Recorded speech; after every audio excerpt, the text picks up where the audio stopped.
So today, it's been a long time since we've had our Shiur. Baruch Hashem, it's almost summer over here as we see. Yeah. Oh no, they say that this is like summer compared to what's coming in the next 2 weeks.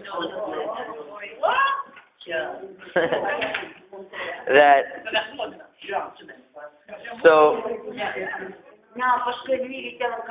No, very good. I was going to speak about that.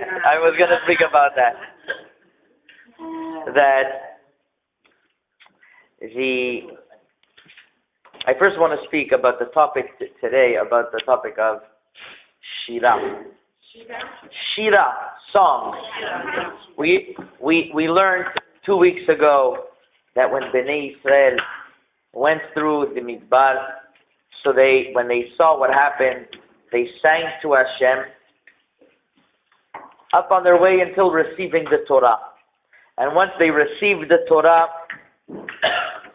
we're going to learn in this week's parasha, at the end of the parashat Mishpatim, it says, Kol Masher, whatever we heard in Har Sinai, Na'aseh v'nishma. So they reaffirmed their connection to Hashem of Na'aseh v'nishma. But in truth, all of this of Na'aseh v'nishma really started by Shirat Hayam.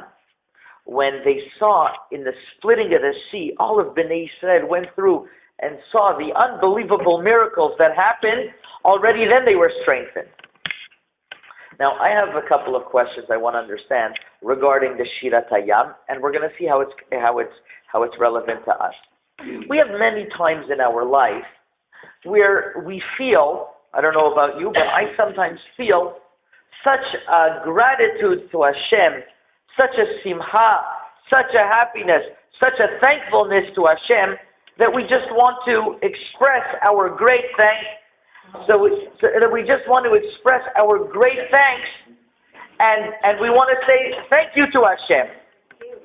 That is the ultimate. The ultimate is to be able to express our shira to Hashem. Correct? But when is it proper to sing to Hashem shira? Could we always sing to Hashem? When is it proper? So, what we say every morning in the tefillah, we say, Az Yashir Moshe U'Bnei Israel. So I figured it's a good time maybe now to examine what is this shira all about and why is it so special? And when do we sing shira and when don't? You know, Hallel, you're not allowed to say any time. You can only say it during the day. You can't say it in the night. Where's the one time where we say Hallel at night? There's one, the night of Pesach. Exactly. We say Hallel. So one of the great Rabbanim asked, that Rav Hai Gaon asks, how is it possible to sing Hallel at night? Hey, Hallel can only be said during the day. How do we all of a sudden say it at night? So I want to explain the following. Let's first understand what was the Shirat Hayam. There was great miracles that happened when Bnei Israel crossed the sea.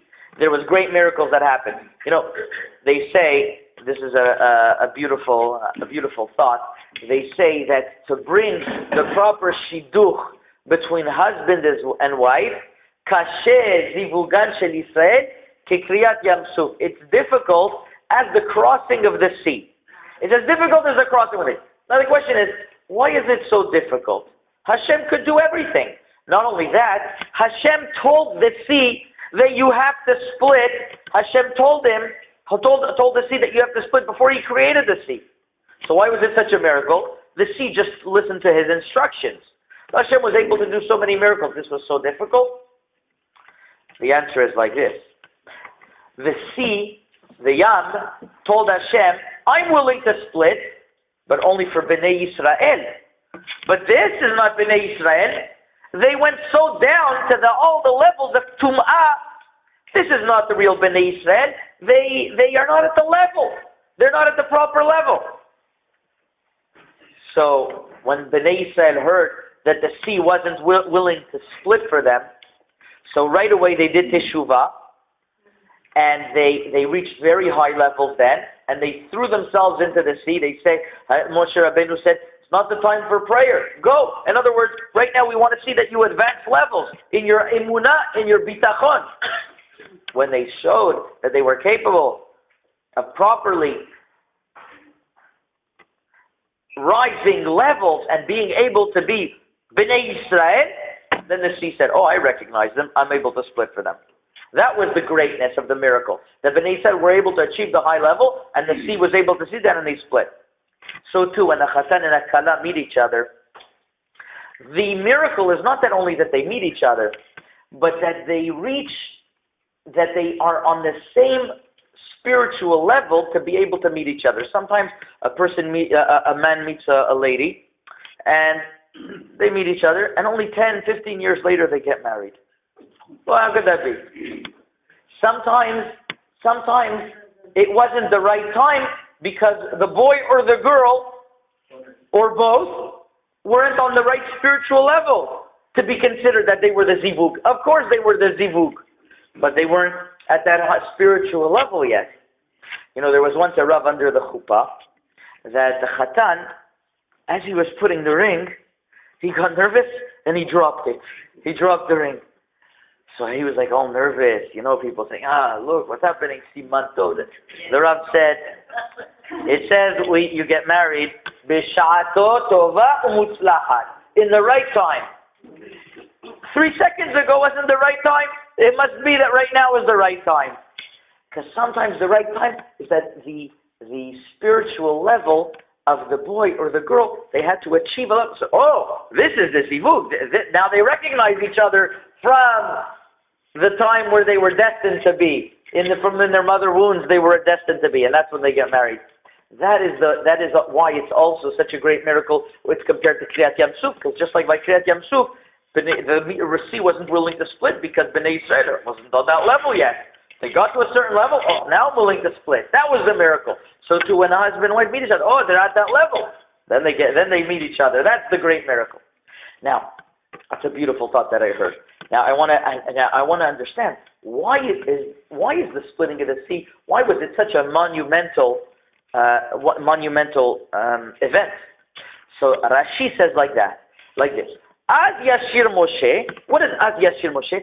Az Kishe'ala Belibo Lomar Shira. When his heart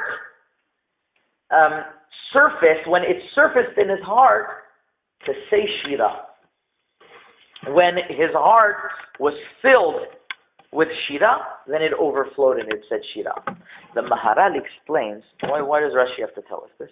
It says because the whole point of Shira is not something that is planned. A shir, you know what a shira means, a beautiful song to Hashem, is not something that you could plan.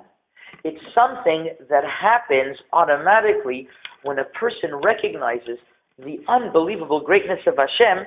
It comes out on its own. That's what a shira is. A shira is not limited and bound by time. A shira transcends time. It goes above time, and it's able to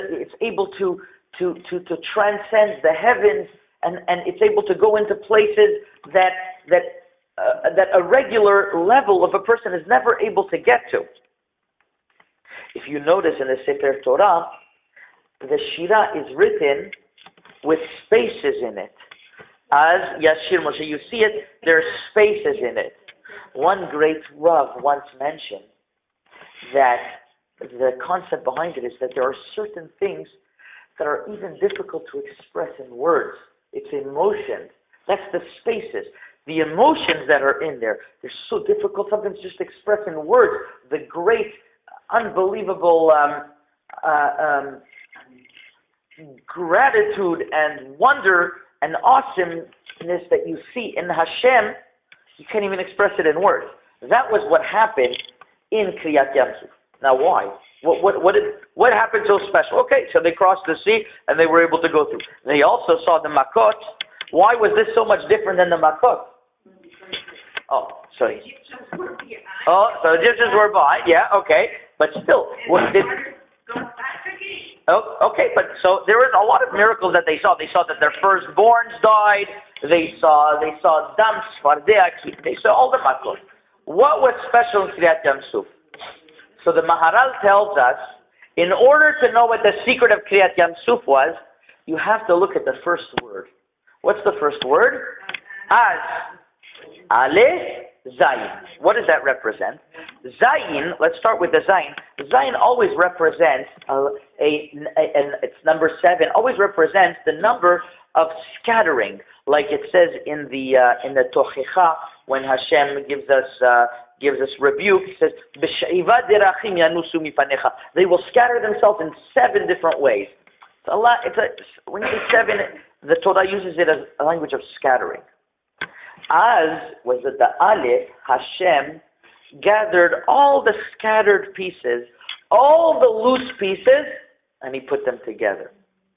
Bnei Israel were able to see in the splitting of the sea what people don't usually see. They were able to see the full picture. Everything came together. For example, it says in the pasuk that the Egyptians drowned, but they drowned in 3 different ways. Yochlemu kakash, ka'even idemu, and it says that they fell like straw. It says they fell like a stone, and it says also they fell like lead. Yeah? Yeah. Why these 3 things? Why these 3 different ways? So Rashi says, the ones who were great tzaddikim, or from the Egyptians, the tzaddikim and the Egyptians, those who didn't bother the Jews so much, just a little bit, so they fell, and they knew who they were. They know this Egyptian, he was nice to me sometimes. They drowned right away, like lead. If you would drop lead, right away, it goes right down, without suffering. Those who were kacha, they were like this, like that. They were like ka'evin. They went down, like a stone, slowly, but in the middle. And those were the Rishayim, they went yochlemu kakash. They were like straw. They suffered. So they were able to see the divine retribution, midah keneged midah, how Hashem exacted punishment, this one for this one for that, and for that. Not only that, it says that even the little babies were able to see what even the great prophet Yehezkel was not able to see. Little babies were able to see. They were able to see the chariot of Hashem. They were able to see Hashem's own vision and master plan. The Bnei Yisrael reached such a high level by Kriyat Yam Suf that it was greater than even the great prophets of Yehezkel. Which means, could you imagine what happened then? That all the questions that they could have had then. Why is it that we suffered for so many years? Why is it that my child got sick? Why is it that this person died? Why is it that this neighbor, this happened to them? They all saw a complete picture in Kriyat Yam Suf. Everything made sense. All the scattered pieces came together as one.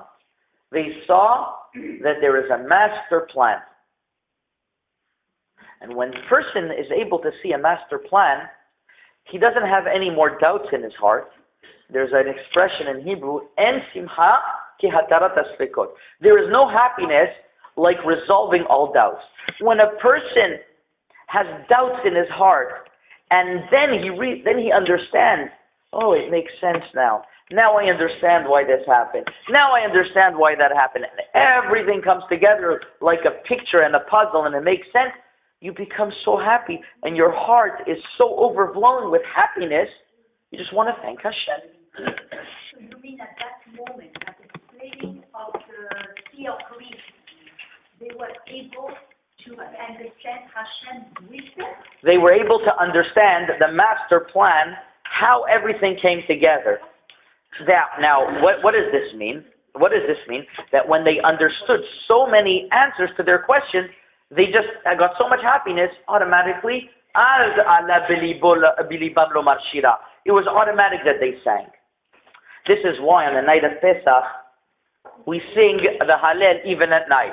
We ask the question, how could you be singing Hallel at night? Hallel is something only during the day. The answer is, Rav Hai Gaon says, that the Hallel of the night of Pesach is not a regular sing the Hallel. It's Hallel, he writes like this, Hallel shel Shira, Hallel of song. Now we understand, Shira can be said whenever. Shira is not limited to specifically the day. That's only when you're part of the tefillah. But when you're saying a song to Hashem, when you're experiencing Kriyat Yam Suf once again, and you're supposed to experience like you experienced it yesterday, automatically you see how perfect Hashem's creation is. You want to sing right away. This is the secret, yes. Yes, that's also every day. It's an automatic reminder of that. It's a Shira. How was this set? Because how many Jews came out of Egypt and were right by the sea? Right. So you know what there's a couple of million. No microphone at the right. time. They all had the same feelings. So the Maharal. Or was it that Moshe said verse by verse and the other one repeated? So it's a good question. The Maharal addresses this in that same paragraph. And he says, why does it say in the language of future, as Yashir Moshe? We never have language of future in the Torah.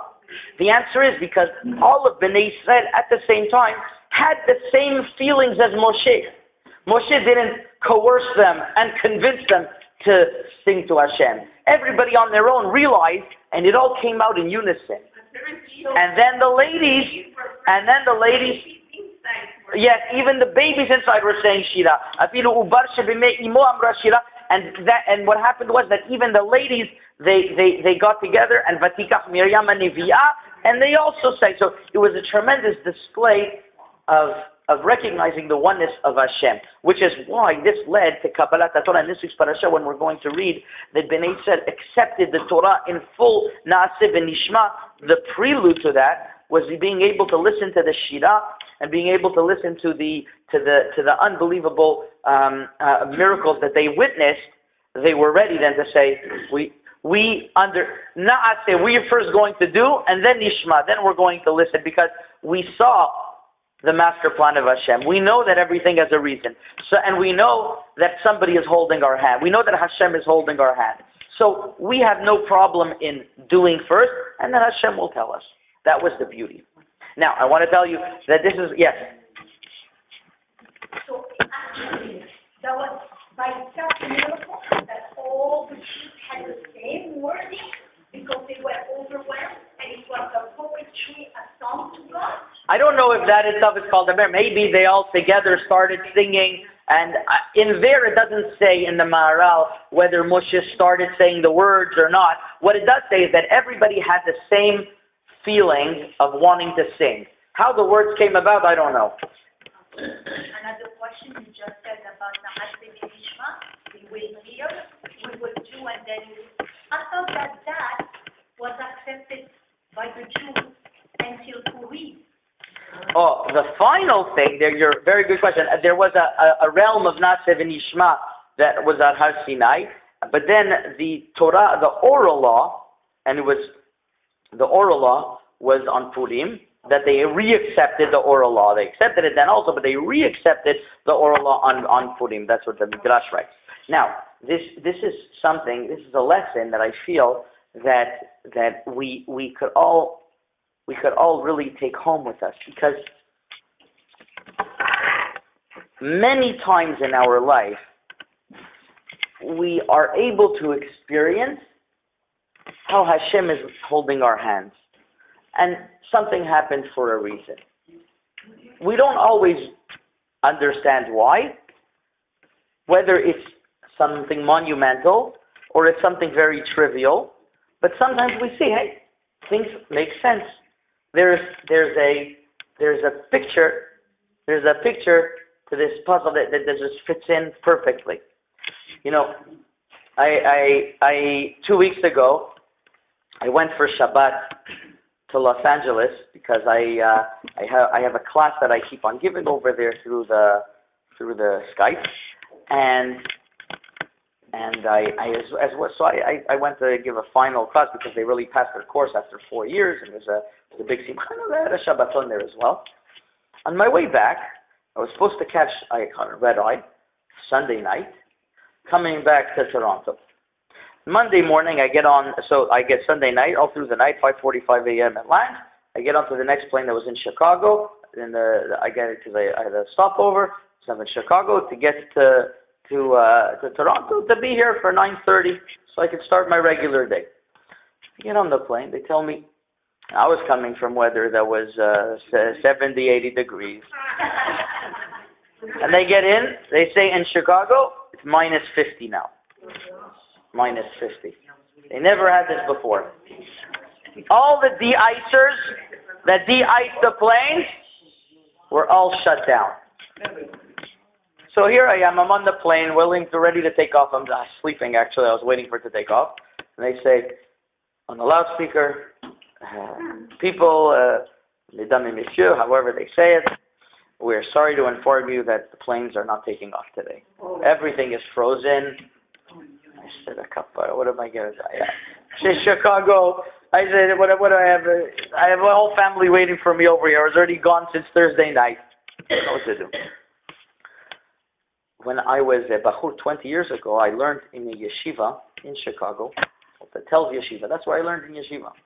And I still remember the address. 3535 West Foster. So I said, you know what? I looked in O'Hare. The screens, O'Hare is one of the busiest airports in the world. Cancel. Everything canceled. Nothing. I'm stuck. I said, maybe I'll even rent a car and I'll drive. No. The highways in Indiana were closed. You have to pass through. Nothing. Stuck.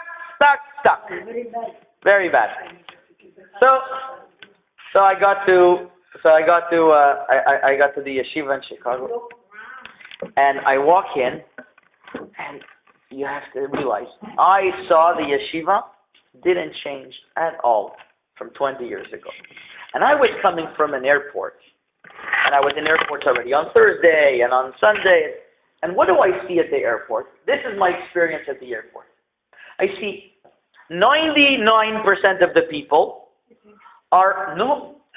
they're all taking pictures of themselves, and they're all playing with their computer, with their little smartphone, all day, and nobody's speaking to each other. There's no such thing.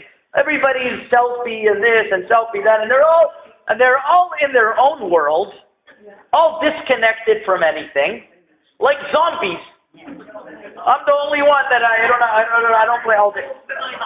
So then, you know, my friend, I said this over to people. He says, Rabbi, you don't understand. I have my lawyer's office. I went by and I saw 3 girls sitting by the stairs, friends, and they're all on their little, they're all texting and not speaking to each other. So I said, why don't you speak to each other instead of just texting? So he said, we're texting to each other. They're right next to each other. They're texting to each other. Says, why do you do that? It's more fun. So here I walk into the yeshiva. But how did you go? I went by cab. By taxi. Taxi was able to go, yes. It was very cold. I didn't tell you. I thought I was being a hacham. I say, I'm going to Los Angeles from Toronto. I don't need a coat. I left the coat at home. So here I am stuck in Chicago with no coat. So I quickly went into the cab. It's okay. I lived, and I walk in. Exact same telephones that there was 20 years ago. There's 4 telephones for the Bahurim to use. Wow.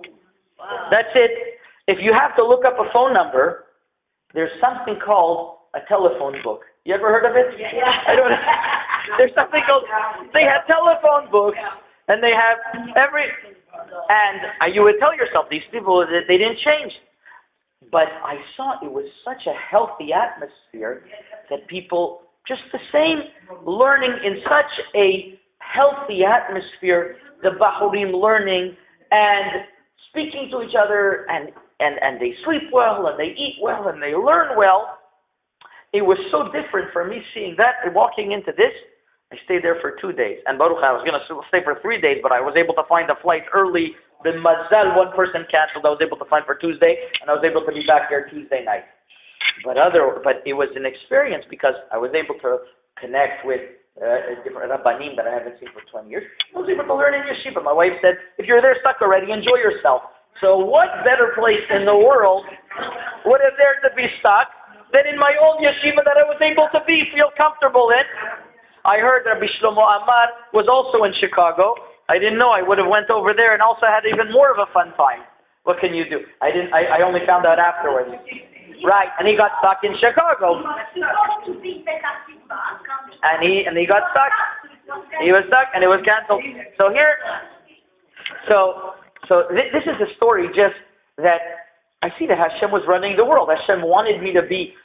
I'm not going to take 2 days off to go to my old yeshiva and leave my wife behind and whatever the kollel and everything. I wasn't going to do that. But Hashem made it that I needed to see and to reinvigorate myself and recharge my battery by going to yeshiva for 2 days. So Hashem made it that I ended up over there in that way. Yeah. It's interesting. This is a story on a much smaller scale. It's not really of tremendous importance, but it also shows how Hashem says, hey, I listen to you. I'm listening to you. At the trustees dinner, the Kol trustees dinner, I was sitting next to somebody called, his name is Avrami Heller. He's a nephew of Moshe Reif. And he was telling me that he was born in Tangiers. He was born in Tangiers because for the Reichman family, he was born in Tangiers. So one time he told me that as he was passing by border control, he was speaking to Rabbi Yasai and he told us the story, that as he was passing by border control, there was a person by the border, the policeman. He looks at him, he looks at his passport, says, Heller Tangiers. He tells him, there is no Heller in Tangiers. So he says, how do you know? So he says, I'm telling you, I know. He was a Moroccan Jew from the community here. And he told him, I know that there's no such thing. So he told him, no, yes, my mother's Reichman. And I explained him the whole story. He said, okay, I understand. And he stamped him the passport. So I was at the airport on Thursday as I left, and there was a couple that sat next to me that they're from Palo Alto, it's like to San Francisco, and they were going back. But this lady, she's Moroccan originally from Montreal, last name Ben Dayan, and she tells me that as they were passing by in border at that time, there was also somebody said, oh, I am also, I'm from the community. There was a lady by the border police. She said, oh, I know the last name, and then started speaking with her. So I told her, funny, this is what happened. This is what somebody called Mr. Heller told me the exact same story that happened to them at Pearson Airport. 10 minutes passed. We're in the terminal on Thursday. Mr. Heller comes down on a plane for JFK. I say, here's the story. That's the person I was telling you the story about. Here he is. So you see how story went. Okay, it was very nice. But it just shows that Hashem says, hey, I listen to you. I'll show you that everything is interconnected and everything has its reasons.